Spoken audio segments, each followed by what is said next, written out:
Hi, Brandon. Hey, how you doing? My name is Ruben Palas. I write for Rapper, the Philippines' top online news site.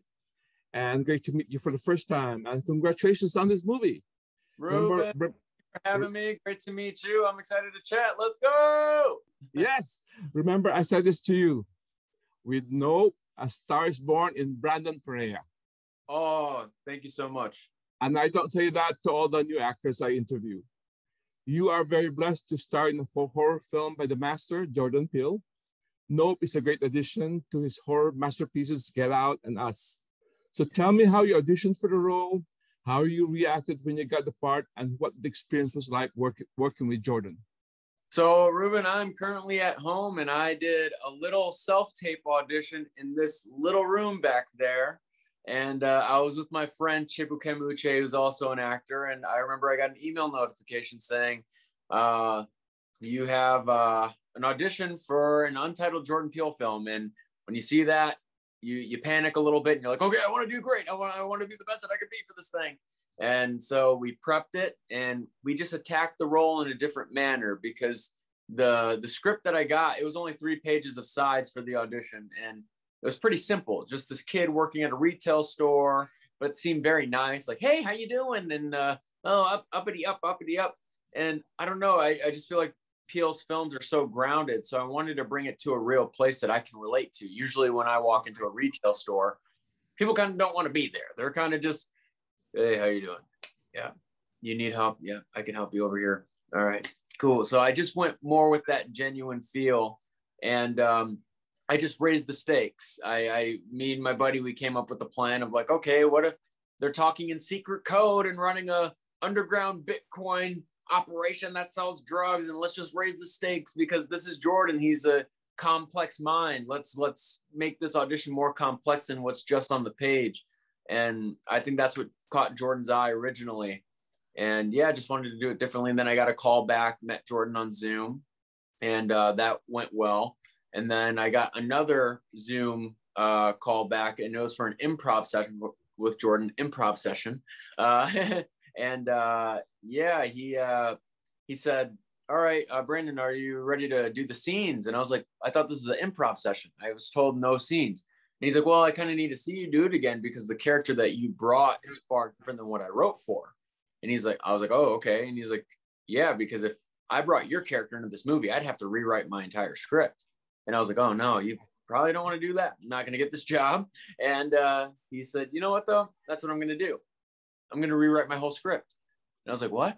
He said, you got the part, man. I want you to be in this movie. And then I instantly cried, just bawling my eyes out. I got Jordan to cry, too. It was an emotional event on a Zoom call like what we're doing right now. So speaking of crying, Brandon, I was very moved to watch your reaction to your first ever billboard. This was the huge snow billboard. I have to admit that I also got misty-eyed when I saw you cry tears of joy. So you wrote that it took basically your lifetime to get to that moment. And somebody in the car with you said that it was like the culmination of all your hard work since you left home for Los Angeles at age 15. So can you elaborate on how tough, challenging, and rewarding your journey was with the constant rejections and all to get to that moment?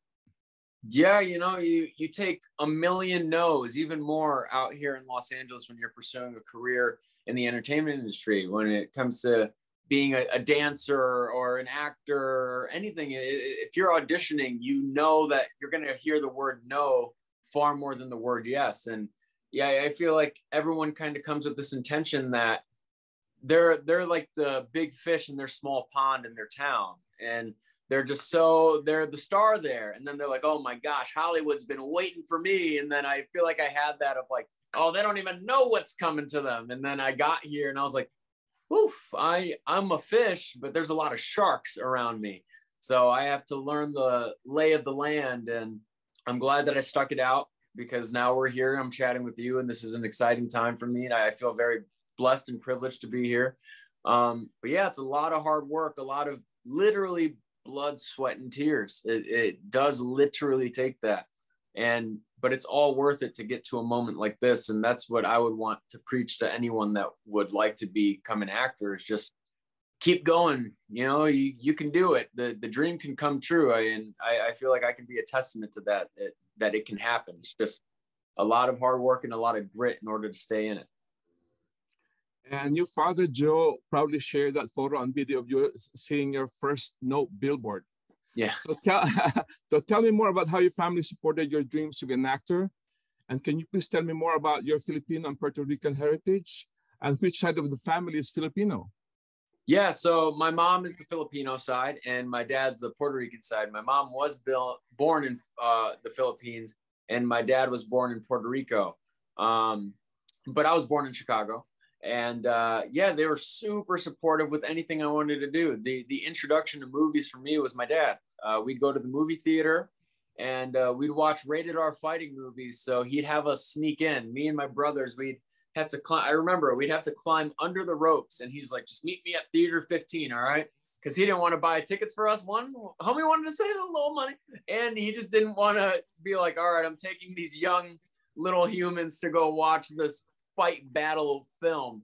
And yeah, so he saved himself some fathering points, but he earned a lot of points on my end because now I'm filming a rated R movie. And yeah, it's all good. So it all worked out. And my mom's always been supportive with anything I wanted to do. When I was younger, I never imagined a normal 9-to-5 type of lifestyle of like, oh, I want to be a fireman, anything like that. Although respect to everyone who's a first responder, but I just never had those aspirations. I wanted to be like a professional skateboarder.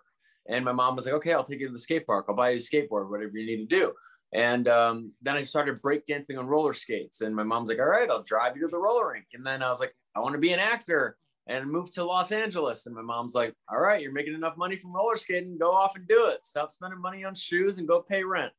And that's what I did. And I've been here ever since. And yeah, it's 16, by the way. My buddy Jordan, who's in the video of the billboard, he kept saying 15. And I was like, no, it's 16. It's 16. Your mom is amazing. So quickly before I ask my question, next question, your mom's name, please. Marika. Marga. Maricar. Thank you so much. Please talk. Can you cite some specific examples of what it was like to work with Daniel Kaluuya, Kiki Palmer, and Steven Yeun, amazing actors as well? Oh, Ruben, it was far bigger than what I could ever imagine. You know, I grew up watching Kiki Palmer on the kid shows that she was doing back in the day. And then I grew up watching Daniel Kaluuya on Skins when he was a teenager writing the show. And that was inspiring for me. And seeing his performances now that he's delivering, winning Academy Award, you know, it's amazing to see this growth and watching their interviews as I'm coming up in this industry. I learn from them, you know, especially someone like Daniel. There's so many bits and pieces that I've received from doing interviews like this that he's done. I've watched those, and those were my acting classes basically of how to navigate the industry and how to navigate being in a film. And there's just so many bits and pieces that he's gifted me that he has no clue. He has no clue how much he's helped me in my career. One of the things that got me this job, the being in Nope, was the way that I approach comedy is because of Daniel. Daniel got a note from a director he's worked with previously. And the note was, never play the funny, always play the truth. And I always took that along on my journey. And that's literally what got me to be in Jordan Peele's Note, is I did not play the funny of the sides. I just played what was truthful to me. And Jordan found the human in that. And he found that so funny. It's just, yeah, it's just real. And yeah, I just learned so much. And now sitting across from them, seeing them eye to eye, performing with them, it's something that is far bigger than what I could dream or imagine. It's a miracle, truly. God-given miracle. I'm blessed. And please talk about your experience on the OA. Did you like and appreciate that a half Filipino, half Puerto Rican like you plays a character named French? Yeah. Alfonso French Sosa.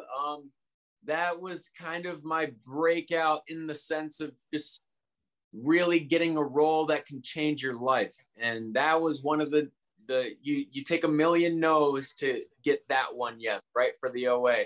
And I'll take a billion no's to get one like Nope. So I it was just great to get these stages in my career to kind of build me up to get to where I'm at right now. And I'm so glad that I have a piece like OA on my resume, because if I did not do that, I wouldn't be prepared for this opportunity today. So I'm just so grateful for that show. I'm so grateful for the creators for trusting me as well, because I had nothing to give when it came to a resume. And that plays such a big role, I feel like, when it comes to getting big parts in Hollywood.